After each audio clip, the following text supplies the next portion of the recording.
Here's the latest Custom Select. Jones Titanium SWB Diamond frame with Titanium Truss fork.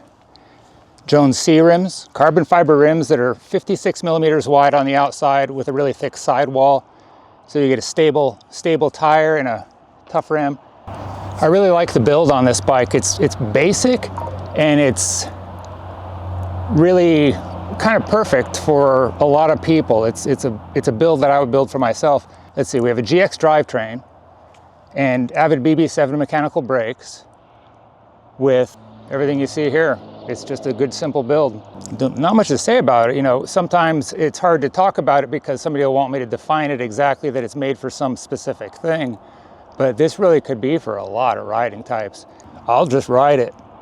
But, you know, like it says on my website, it's for riding, for bike packing, mountain biking, riding on the gravel, set it up for touring,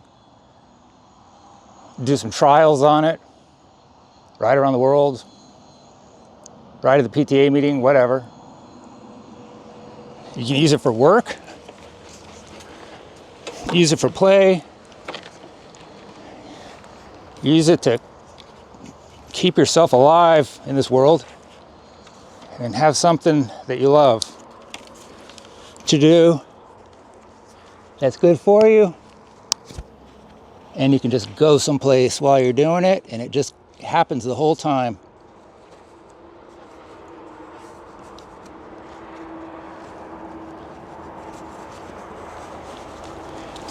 So I've got to break this bike in a little bit. I've already ridden it a little bit.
There. It's a Jones loop H-bar aluminum, 710 millimeters to the end center point right here. The 660 bar is the original width, and it came to right about here. The 660 width was this width because when you have your hand right here with one finger on the brake, you can't use the rest of that handlebar, so it just wasn't there. This piece didn't exist previously, and you'd ride like this. It's an extension of the 660 so that you can slide back to here, let go of that brake lever, and just sit upright and cruise. So if you're riding up a hill, or if you have a tailwind, you can just sit up and then scoot forward to get to the brakes.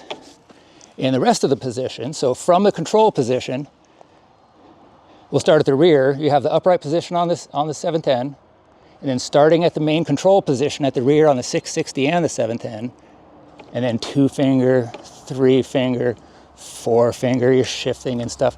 You can come up to this and kind of hook into this little hook like that, and you can still pinky brake and slow down, so you can be jamming like this from here to here to here. And then this is good, but you still are kind of pressing on the palm of your hand. And if you really want to get the blood back in your hands, take your fingers, spread them out, move the heel of your hand onto the crossbar. And this is a very, very comfortable position. Your hands spread open, the blood's going everywhere. The weight is distributed among your fingers and the palm of your hand. And if you have a bag here with stuff stuffed in it, then you're like on top of that as well. It's very, very comfortable to ride like that. You can come up into this and be standing over this, and this is kind of like a hood's position in a way. Let me stand, so like you're hooking in the hoods there, or you can grab in down to here, really. This is usually how I would do that. This I don't use as often, but it's a good position. You can still reach in here if you don't put the Velcro straps here with the bag. Your thumbs fit here because of the space in the bag also. You can also hook down here, down low, get the narwhal out to there. And I don't use this position much, but I've heard of a lot of people saying this works really well. Riding like this with your arms out like this. Kind of a little wiggly to me, but it's not bad. I've done it a few times. That's them, unless you want to use this. That's no good. This is one of my favorite ones. Like this, because you can just do it so easily on this bike. Here's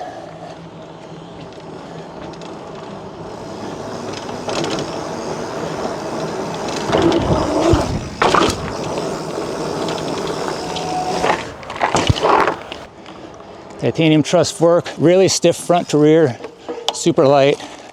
There's the bounce. It just has flat pedals for the test ride. Normally I ride with clip-ins.